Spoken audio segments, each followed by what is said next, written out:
El derecho a la identidad de género y a la atención integral de la salud de las personas trans. Marco legal y sistema de salud, Programa de Salud Sexual y Reproductiva, PRIS-CIPROSA. Vamos a trabajar con la Ley de Identidad de Género, la número 26743, que fue sancionada en mayo de 2012. Esta ley decimos que constituye un hito a nivel nacional e internacional por el cambio de paradigma que representa. ¿En qué sentido hablamos de paradigma? ¿Qué significa este cambio de paradigma? Bueno, en primer lugar, que garantiza a toda persona el reconocimiento de su identidad de género autopercibida y el acceso a la salud integral de acuerdo con su expresión de género sin someterla a ningún diagnóstico y o peritaje médico, psicológico o psiquiátrico, ni a judicializar el reconocimiento legal de la propia identidad, ni a someterse a procedimientos de modificación corporal.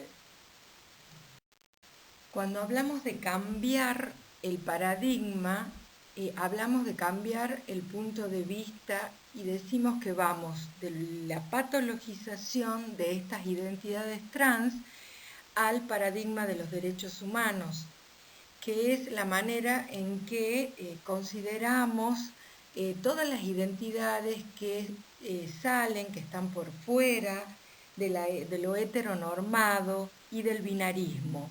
¿Sí? Esta es justamente la interpelación que estas identidades proponen a nuestra sociedad, a nuestro sistema binario de considerar el género y la sexualidad y al punto de vista médico y psicológico. Creo que esto es lo que es muy importante entender, además, desde dónde aparece, de dónde viene esta posibilidad, esta propuesta, esto que nuestro marco normativo con la Ley de Identidad de Género toma de una manera tan acertada y con tanto respeto en función de este nuevo paradigma.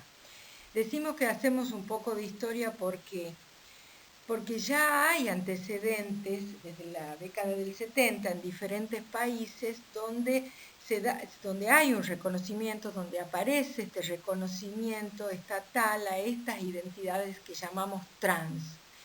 Así tenemos Suecia, Alemania, Italia, Holanda, Australia ya en los 80, y en los últimos años también se incorporan Turquía, Sudáfrica, España, Uruguay, entre otros. Ahora bien, estas normativas autorizan el cambio registral de nombre y sexo en los documentos, pero solo de aquellas personas que se someten a protocolos psicomédicos de evaluación y diagnóstico del género autopercibido, exigiendo requisitos como la esterilización, la modificación genital y la hormonización.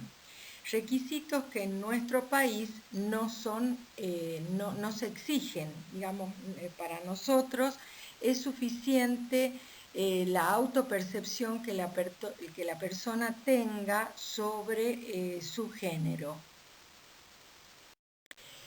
Decíamos que con el avance de los debates, arduos debates y luchas de muchos años, de los grupos activistas, de las disidencias, ustedes van a escuchar la palabra diversidad sexual o disidencia, que es un término político muy importante que hace referencia justamente al poder visibilizar este colectivo que se sitúa por fuera de lo heteronormado y del binarismo, y también de los derechos humanos. Recuerden, a nivel nacional e internacional, recuerden que la Argentina por rango constitucional tiene desde el año 94 incorporada a su legislación todos los tratados internacionales de derechos humanos que en el mundo, digamos, existen y que la Argentina como miembro parte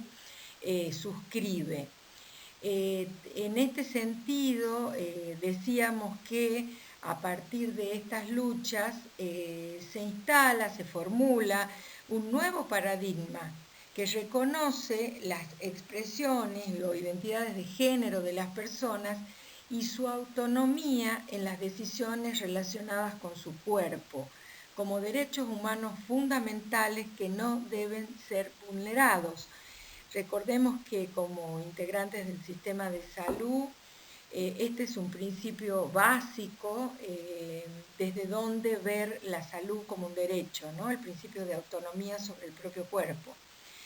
Y acá no podemos dejar de hacer mención a a un hito fundamental en relación a esta temática, que son los principios de Yogyakarta, que es una ciudad de Indonesia, que en el año 2006 se reúnen expertos, digamos, de todo el mundo, y que establecen estándares legales para evitar abusos y dar protección a los derechos básicos a personas transgénero y del colectivo LGBTIQ+.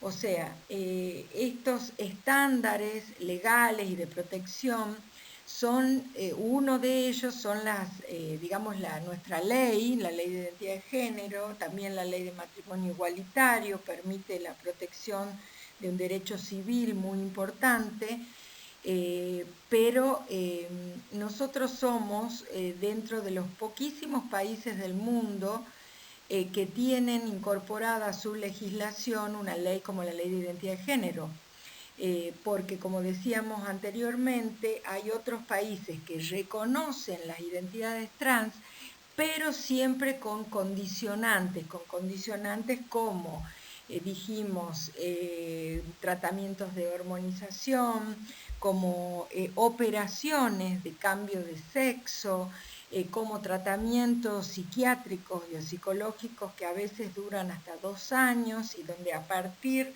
recién de ese tratamiento hay un profesional psicólogo o médico que dice, indica, recomienda el cambio registral en el DNI de la persona. Bueno, en nuestro país esto no se da de ninguna manera de ese modo, sino la persona simplemente pide el cambio registral en el registro civil y obtiene el cambio de sexo. La ley de identidad de género nos plantea el desafío de abandonar la idea de que hay identidades de género anormales o patológicas, para avanzar hacia un nuevo modelo de atención centrado en la perspectiva de derechos y en las necesidades singulares de cada persona. En este punto consideramos importante hacer una diferenciación en lo que son las identidades cis de las identidades trans. Las identidades cis, que la palabra cis proviene del latín y significa del lado de, son aquellas identidades que corresponden al sexo asignado al momento del nacimiento y concuerdan con la identidad de género que la persona asumió. Es hegemónica, en tanto es la que está instalada, es la que socialmente se espera que una persona cuando nace se le mira sus genitales, si tiene pene la vamos a nombrar como varón y si tiene vagina se la va a nombrar como mujer, y en función de ello también vamos a esperar que se identifique, ¿sí? Que se identifique como tal. Estas identidades hegemónicas plantean privilegios que no son percibidas como tales, como todo lo hegemónico, sino que se asimilan a un supuesto orden natural y biologicista, diríamos también, en función de los genitales. Las identidades trans hacen referencia a las personas cuyas identidades de género son diferentes del sexo que se les asignó al nacer. Ser persona travesti o trans tiene consecuencias materiales y simbólicas, ya que al ser identidades no hegemónicas, en el sentido de estar por fuera de la norma, de lo esperado, del binarismo cis heterosexual, son sometidas a una dinámica expulsiva que comienza muy tempranamente. Esta expulsión, podemos hablar de discriminación, expulsión, ¿de dónde? Del hogar, del sistema educativo, del sistema de salud, del mercado laboral. En muchos casos, estas personas que son expulsadas muy tempranamente, en general en la pubertad, cuando su expresión de género aparece diferente al sexo asignado al momento del nacimiento, cuando muestran una expresión de género diferente, esto muchas veces no es soportado por las familias, ni por las instituciones escolares, tampoco por el sistema de salud, y obliga a estas personas a vivir fuera de la protección del hogar y de las instituciones y las impulsa hacia la prostitución, hacia la criminalización, la estigmatización social, la patologización, la persecución y en muchísimos casos a la violencia policial o institucional. ¿Qué entendemos por identidad de género? En consonancia con los principios de Yogyakarta, el artículo 2 de la Ley 26743 la define como la vivencia interna e individual del género tal como cada persona la siente, la cual puede corresponder o no con el sexo asignado al momento del nacimiento. Esto puede involucrar la modificación de la apariencia o la función corporal a través de medios farmacológicos, quirúrgicos o de otra índole. La ley establece que las personas mayores de 16 años podrán acceder a intervenciones quirúrgicas totales y parciales y o a tratamientos hormonales para adecuar su cuerpo, incluida su genitalidad, a su identidad de género autopercibida, sin necesidad de requerir autorización judicial o administrativa. En tanto, para quienes hayan llegado a los 16 años como para quienes no, la ley exige la firma de un consentimiento informado para el acceso a las prácticas de hormonización y a cirugías de modificación corporal. En el caso de menores de edad, la ley establece que para acceder a procedimientos de hormonización se debe contar con la conformidad de sus representantes legales, además del propio consentimiento informado que la persona debe firmar. De no contar con la conformidad de los padres o tutores, el artículo 5 establece que se podrá recurrir con la asistencia de un abogado, una abogada del niño, niña, a la intervención de una autoridad judicial competente. Acá es importante aclarar que en el caso de menores de 16 años, es importante contar con esta asistencia, la ley lo requiere, pero que sobre todo de lo que se trata es de entender que esto no es un requerimiento, la hormonización no es una obligación, es un derecho de estas personas y que en el caso de púberes, sobre todo, personas que están por desarrollar sus caracteres sexuales secundarios, lo que en general lo que se trabaja es que la persona acceda a lo que llamamos bloqueadores, que son bloqueadores que limitan, posponen, esa es la palabra correcta, el desarrollo de los caracteres sexuales secundarios y son de acciones reversibles.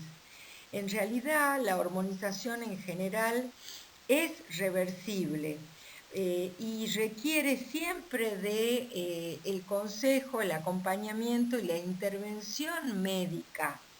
La hormonización, insistimos, es un derecho de las personas para adecuar su expresión de género a su identidad, a la autopercepción de su identidad, y es muy importante que esté acompañada por personal médico capacitado.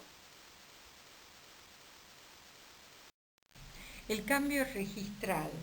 La ley habilita a través de un trámite administrativo el cambio registral de nombre y sexo en toda la documentación de las personas que no se sientan identificadas con el género que les fue asignado al nacer. Cabe aclarar que este cambio no es obligatorio para la persona, es un derecho. Puede hacer uso de él o no. El nombre. La ley 26743 establece el trato digno, por lo que debe respetarse la identidad de género adoptada por las personas, incluidos niños, niñas y adolescentes, que utilicen un nombre de pila distinto al consignado en su DNI.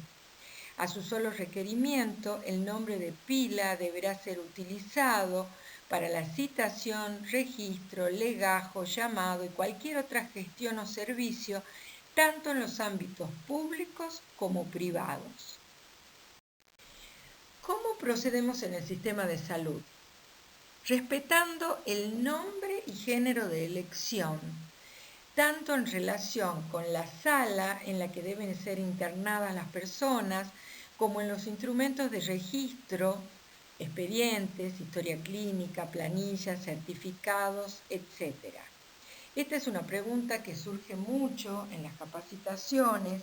¿Cómo hacemos, cómo se hace, cómo podemos proceder desde el punto de vista administrativo cuando la persona no ha cambiado el nombre de pila y nosotros observamos, digamos, que hay una persona que tiene el DNI ubicado en masculino, por ejemplo, un nombre en masculino y consignado de esa manera, pero vemos una persona con una expresión de género femenina.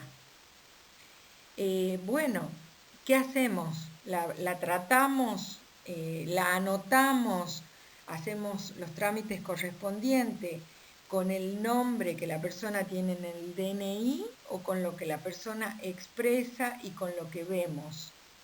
Lo que tenemos que hacer es consignar el nombre de pila con el que la persona se identifica, lo consignamos en las planillas, en cualquier instrumento de registro, y entre paréntesis las iniciales de él o los nombres que figuran en el DNI. Y a continuación el apellido. El número de DNI, recuerden que siempre es el mismo, eso no cambia, aunque cambie el sexo que figura en el DNI. El DNI, el número va a ser siempre el mismo. Entonces, repito, ¿cómo la anoto a la persona? Pongo el nombre de pila con el que la persona se identifica, entre paréntesis pongo el nombre o nombres que figuran en el DNI, luego el apellido y el DNI no se modifica. Quiero transmitirles algunos datos de la situación sociosanitaria de nuestra población trans. Los datos que tenemos son un poco antiguos, son del año 2000, de una encuesta realizada por el INDEC y el INADI entre el 2012 y el 2013, pero estuvimos investigando y los últimos datos que son de la provincia de Buenos Aires, de una encuesta realizada en provincia durante el año 2018, los números son más o menos coincidentes. Algunos que han cambiado yo se los voy a ir transmitiendo. Bueno, el 80% de la población trans encuestada no contaba en este momento con obra social o plan estatal alguno. De las personas encuestadas, en cuanto a la hormonización, Las más frecuentes en ese momento se daban en las feminidades trans el 61%, en las masculinidades el 19%. Esa cifra ha variado un poco, incluso estamos ahora relevando la hormonización en Tucumán y podríamos decir que está casi en un 50 y un 50 y un 50, o sea que las masculinidades trans en cuanto a hormonización han accedido en estos últimos años al sistema de salud. 9 de cada 10 personas manifestaron realizar estas prácticas sin asesoramiento médico, incluidas prácticas como inyecciones de siliconas o aceites industriales. Bueno, esto es bastante grave. Ustedes saben, lo dijimos, que para que una persona se hormonice es necesaria la supervisión médica y además erradicar prácticas que son muy graves para la salud, como son la inyección de aceites o siliconas industriales. En este momento, bueno, esta cifra ha mejorado y podríamos también hablar casi de un 50%.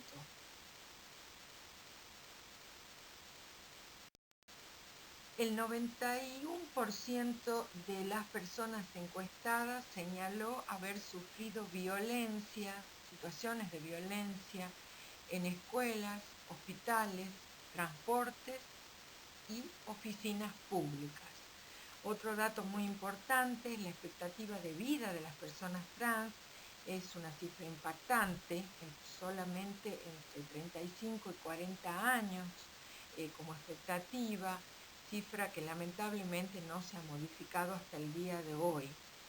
Recordemos que este año está previsto el censo 2020, donde por primera vez se va a incluir datos de la población trans y vamos a contar con información de primera mano para ampliar y para tener información más fidedigna que permita, bueno, elaborar políticas públicas acordes con estas situaciones que estamos comentando.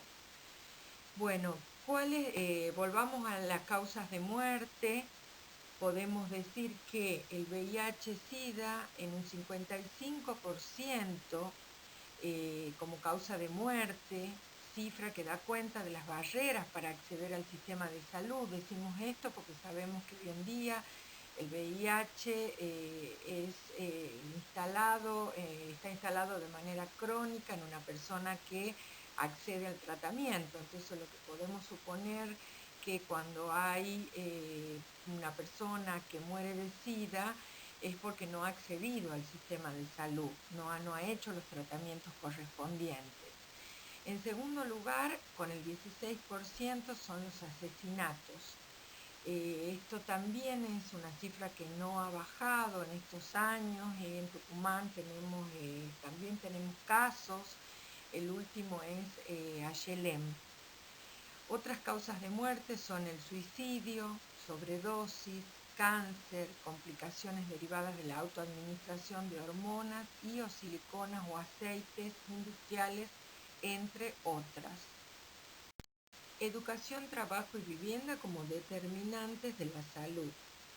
Una de las dificultades más frecuentes con las que se encuentran las personas trans es el acceso al sistema educativo. Solo el 64% aprobó el nivel primario, el 20% terminó el secundario y el 2% finalizó el nivel terciario o universitario. El acceso al mercado laboral es otro de los puntos vulnerables de la población trans.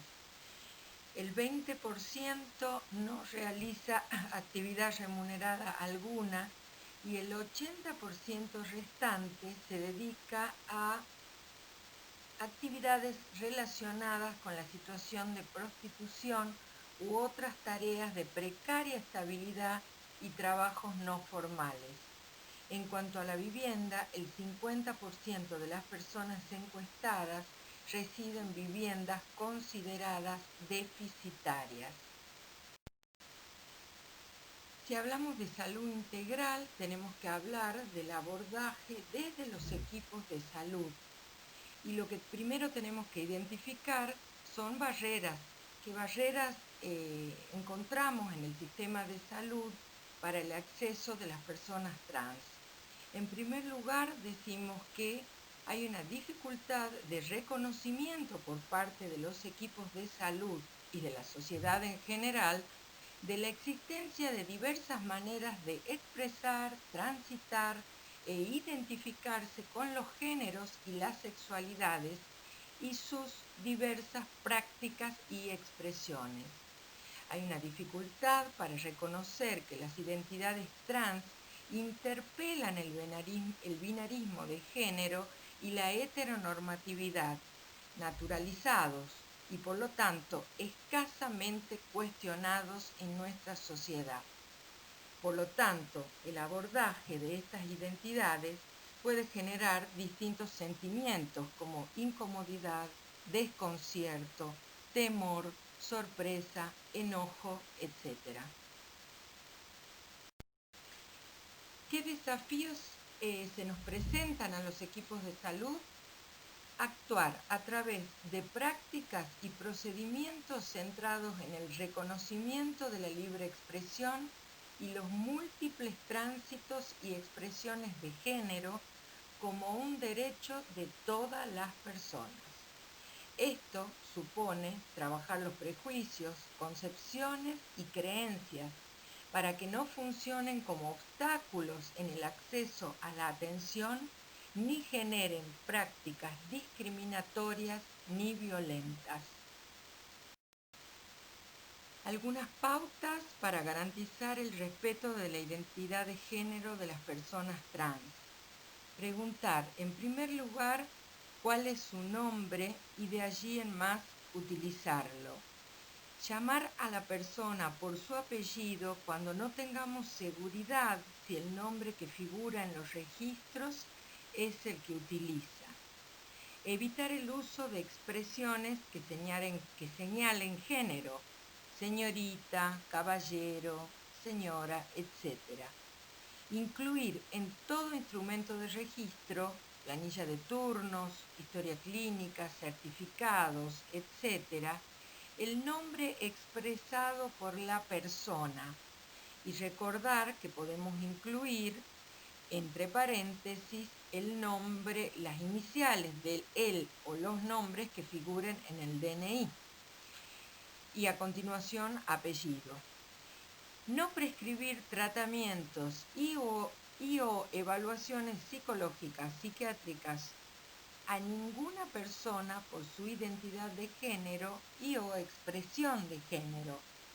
Internar a las personas trans en salas acordes con el género expresado, siempre con su consentimiento, bajo condiciones adecuadas de privacidad y seguridad.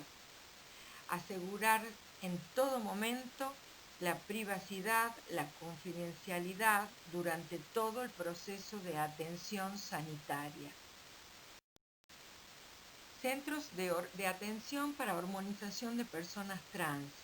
Hemos señalado la importancia de que cuando detectemos una persona trans que se está hormonizando por su cuenta, porque esto puede ocurrir, de hecho ocurre muchísimas veces, que la persona no sepa o no tenga medios para concurrir a un lugar cercano a su domicilio. Bueno, podemos pensar a través de los sistemas, digamos, sociales, de los servicios sociales de los hospitales, cómo ayudar a que esa persona se acerque a estos 3 centros que tenemos en Tucumán. Y quiero contarles que este año se está trabajando para ampliar los lugares de atención, sobre todo en el interior de la provincia. El centro, digamos, más importante por antigüedad y por cantidad de pacientes es el Hospital Avellaneda, acá en la capital de Tucumán, con la doctora Reina en el servicio, ella está en el servicio de ginecología, también es endocrinóloga. Tenemos el Hospital Centro de Salud, el servicio de endocrinología, que se pide turno con cualquiera de las doctoras que atienden, cuya responsable es la doctora Patricia González Fraile, y en el sur, en el Hospital de Concepción, está la doctora Paola Sana. Bueno, la idea desde la Dirección Nacional de Diversidad es poder trabajar, ampliar, como ya dije, la prestación de la hormonización y de la atención integral a otros lugares en el interior de la provincia. Por ahora son los 3 que contamos, así que, bueno, quería dejarles esta información para que ustedes sepan. Por último, les dejo el contacto con el programa de salud sexual y reproductiva, que es quien está a cargo en el área de salud de todo lo que es diversidad sexual y personas trans. Nuestro mail es ssirtucuman@gmail.com, lo revisamos de manera diaria por cualquier consulta o derivación que quieran hacer, y mi celular, que es 3816-983-190, soy la licenciada Susana Martínez.